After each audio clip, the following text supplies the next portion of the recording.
श्री स्वामी समर्थ. फक्त श्रावण महिन्यामध्ये करता येणारे व्रत म्हणजे दुर्वा गणपती व्रत हे श्रावण महिन्यातील विनायक चतुर्थीला केली जाते आणि यंदा श्रावणी सोमवार, त्याचप्रमाणे भावाचा उपवास आणि विनायक चतुर्थी, तर हा अत्यंत दुर्मिळ सुवर्णयोग जुळून आलेला आहे. श्रावणी सोमवारीच विनायक चतुर्थी सुद्धा आहे. या दिवशी आपण दुर्वा गणपती व्रत जर केले तर आपल्या जीवनातील सर्व अडचणी नष्ट होतात आणि आपल्या कितीही कठीण इच्छा असतील तर त्या ताबडतोब पूर्ण सुद्धा होत असतात. गणपती बाप्पा जे आहेत तर त्या भक्तांच्या इच्छा ह्या पूर्ण करत असतात. जो कोणी भक्त अगदी मनोभावे हे व्रत करतो तर त्याची कोणतीही इच्छाही अपूर्ण राहत नाही. तर हे व्रत कसे केले जाते, त्याचप्रमाणे हे व्रत आपण किती वर्ष करायचे आहे, या व्रताचे उद्यापन कसे करायचे आहे, नैवेद्य काय असावा, अशी संपूर्ण माहिती आपण आजच्या या व्हिडिओमध्ये पाहणार आहोत. व्हिडिओला सुरुवात करण्या अगोदर तुम्ही जर चॅनलवरती नवीन असाल आणि पहिल्यांदाच माझे व्हिडिओ पाहत असाल तर चॅनलला सबस्क्राईब करा. व्हिडिओ माहितीपूर्ण वाटला, व्हिडिओ आवडला तर व्हिडिओला लाईक करा. श्रावण महिना सुरू झाला की व्रतवैकल्यांना सुरुवात होते. मराठी वर्षातील प्रत्येक महिन्याच्या शुद्ध चतुर्थीला विनायक चतुर्थीचे व्रत करण्याची प्राचीन परंपरा आहे. श्रावण महिन्यामध्ये जी विनायक चतुर्थी येते ही अत्यंत खास असते, कारण या दिवशीच दुर्वा गणपती व्रत जे आहे तर ते केले जाते.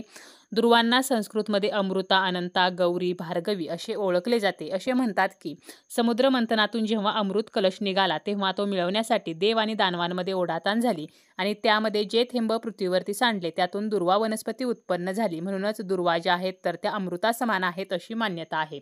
गणपती बाप्पा हे सुखकर्ता आहेत, दुःखहर्ता आहेत. ते लवकर प्रसन्न होत असतात. आपण जे श्रावणी विनायक चतुर्थीला दुर्वा गणपतीचे व्रत करणार आहे ते जर आपण मनोभावे केले तर गणपती बाप्पांच्या कृपेने आपली कितीही कठीण इच्छा असेल तर ती 100% पूर्ण होत असते. चतुर्थीचा दिवस म्हणजे नागपंचमीचा आदला दिवस. या दिवशी भावाचा उपवास सुद्धा केला जातो. प्रत्येक महिन्यामध्ये 2 चतुर्थी येतात. एक असते ती म्हणजे संकष्टी चतुर्थी आणि एक असते ती म्हणजे विनायक चतुर्थी. आपल्याला जर विनायक चतुर्थीचे व्रत करायचे असेल तर आपल्याला ते श्रावण महिन्यातील विनायक चतुर्थीपासून सुरू करता येते. ज्याप्रमाणे संकष्टीचे व्रत हे आपण अंगारकीपासून सुरू करतो, त्याप्रमाणे विनायक चतुर्थीचा ज्यांना उपवास करायचा आहे तर श्रावणातील विनायक चतुर्थीपासून आपण या उपवासाला सुद्धा सुरुवात करू शकतो. आता या दिवशी आपल्याला काय करायचं आहे तर सकाळी लवकर उठायचं आहे, त्यानंतर स्नान करायचं आहे आणि आपण जेव्हा देवपूजा करतो तर त्यावेळेला आपल्याला गणपती बाप्पांची पूजा करायची आहे. परंतु ही पूजा जी आहे तर ती थोड्याशा वेगळ्या पद्धतीने आपल्याला करायची आहे. नेहमी जेव्हा आपण पूजा करतो तर तेव्हा आपण विधिवत बाप्पांची पूजा करतो आणि जेव्हा आपण हे दुर्वा गणपती व्रत करतो तेव्हा थोडीशी वेगळी पद्धत आहे पूजा करण्याची. आता आपल्याला काय करायचं, ही पूजा आपण सेपरेट मांडली किंवा देवघरामध्ये केली तरीसुद्धा चालेल. सर्वप्रथम दिवा वगैरे लावून घ्यायचा आहे. त्यानंतर आपल्याला सेपरेट मांडायची असेल तर सेपरेट पाट किंवा चौरंग मांडायचा आहे. त्यावरती एक कापड अंतरायचं आहे, त्यावरती आपल्याला तो दिवा ठेवायचा आहे. यानंतर आपल्याला एक कलश घ्यायचा आहे. कलश हा तांब्याचा असावा, म्हणजे तांब्याचा तांब्या घ्यायचा आहे, तो पाण्याने भरून घ्यायचा आहे. त्यानंतर आपल्याला अजून एक तामण घ्यायचं आहे, त्यामध्ये तांदूळ ठेवायचे आहेत आणि त्यावरती आपल्याला हा कलश ठेवायचा आहे. या कलशावरती आपल्याला स्वस्तिक चिन्ह काढायचं आहे. इतर वेळेला जेव्हा आपण कलशावरती स्वस्तिक चिन्ह काढतो त्यावेळेला ते कुंकवाने काढतो. आता हे जे स्वस्तिक आहे तर ते आपल्याला अष्टगंधाने काढायचं आहे. तसेच आपल्याला खालून वरच्या दिशेने अशा 5 रेषासुद्धा या कलशावरती ओढायच्या आहेत.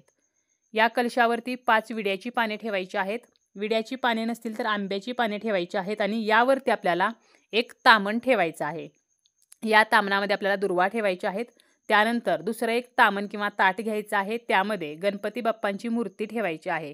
जर मूर्ती नसेल तर सुपारी ठेवायची आहे आणि या मूर्तीला आपल्याला 11 वेळेला पाण्याने अभिषेक घालायचा आहे. आता हा अभिषेक घालताना आपल्याला ओम गण गणपते नमः म्हणत हा अभिषेक करायचा आहे. पाण्याने अभिषेक करून झाल्यानंतर 11 वेळेला पंचामृताने अभिषेक करायचा आहे किंवा दुधाने अभिषेक करायचा आहे आणि यानंतर पुन्हा एकदा 11 वेळेला स्वच्छ पाण्याने अभिषेक करायचा आहे आणि मूर्ती स्वच्छ करायची आहे. त्यानंतर एका चांगल्या कपड्याने आपल्याला ही मूर्ती कोरडी करून घ्यायची आहे आणि आपण ज्या तामणामध्ये दुर्वा ठेवलेल्या आहेत तर त्या तामणावरती आपल्याला ही मूर्ती ठेवायची आहे. त्या मूर्तीला सुद्धा आपल्याला अष्टगंध लावायचा आहे. त्यानंतर अक्षता अर्पण करायच्या आहेत.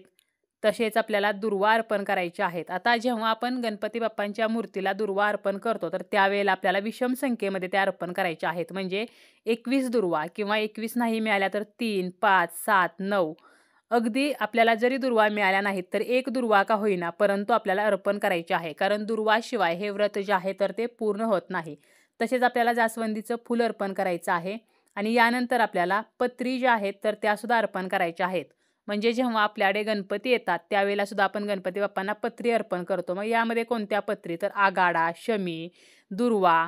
आता यामध्ये मात्र दुर्वा जेव्हा अर्पण करतो त्यावेळेला त्या 6 असायला हव्यात. म्हणजे गणपती बाप्पांना जेव्हा आपण दुर्वा अर्पण करतो तेव्हा त्या विषम संख्येमध्ये घ्यायच्या आणि जेव्हा पत्री म्हणून दुर्वा अर्पण करणार आहोत त्यावेळेला मात्र ते आपल्याला 6च दुर्वा घ्यायच्या आहेत. 6च दुर्वा आपल्याला पत्री म्हणून अर्पण करायच्या आहेत.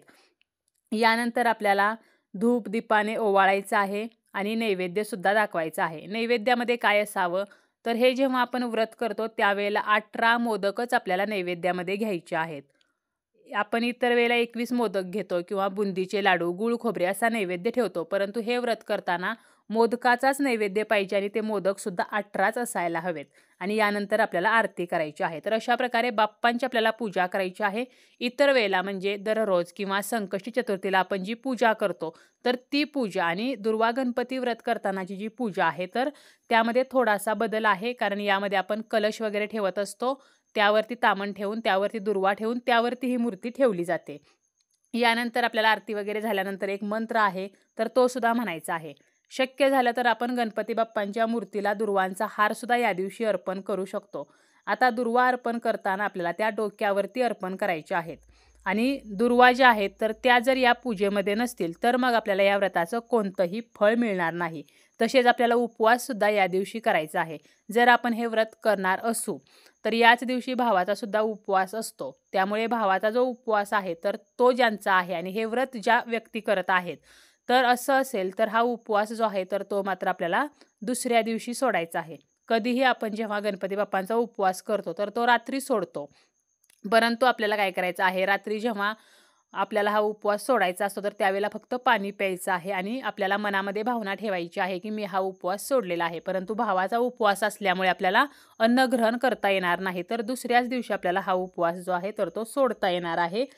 तसेच दुसऱ्या दिवशी आपल्याला काय करायचं आहे? तर स्नान वगैरे झाल्यानंतर या पूजेमध्ये जी पाने वगैरे आपण वापरलेली आहेत, फुले वापरलेली आहेत ती विसर्जित करायची. तांदूळ पक्ष्यांना खायला घालायचे आहेत. बाप्पांची मूर्ती जी आहे तर ते जागच्या जागेवरती आपल्याला ठेवायची आहे.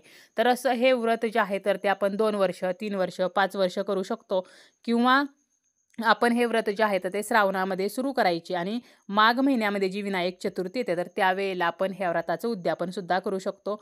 आपण जी पूजा बघितली अशाच प्रकारे उद्यापनाच्या वेळेला सुद्धा आपल्याला पूजा करायची आहे आणि तुपामध्ये तळलेले 18 मोदक आपल्याला बनवायचे आहेत आणि या 18 मोदकांचा नैवेद्य दाखवायचा आहे. यातील 6 मोदक हे बाप्पांपुढे ठेवायचे आहेत. 6 मोदक आपण इतरांना प्रसाद म्हणून द्यायचे आहेत आणि 6 मोदक ज्या व्यक्तीने व्रत केलेले आहे तर त्या व्यक्तीने स्वतः खायचे आहेत. तर अशा प्रकारे आपण हे उद्यापन करू शकतो. मनोकामना पूर्तीसाठी हे व्रत केले जाते आणि या व्रतामध्ये गणपती बाप्पांना 6 प्रदक्षिणा घातल्या जातात, 6 नमस्कार घातले जातात. इतर वेळेला आपण जेव्हा बाप्पांना दुर्वा अर्पण करतो तर त्यावेळेला त्या 21 अर्पण करतो. परंतु हे व्रत करताना जेव्हा आपण पत्री अर्पण करतो त्यावेळेला आपल्याला बाप्पांना 6 दुर्वा ज्या आहेत तर त्या अर्पण करायच्या आहेत. तर अशा प्रकारे आपण हे जे व्रत आहे तर ते करू शकतो. यामुळे आपल्या ज्या इच्छा आहेत, मनोकामना आहेत तर त्या पूर्ण होत असतात.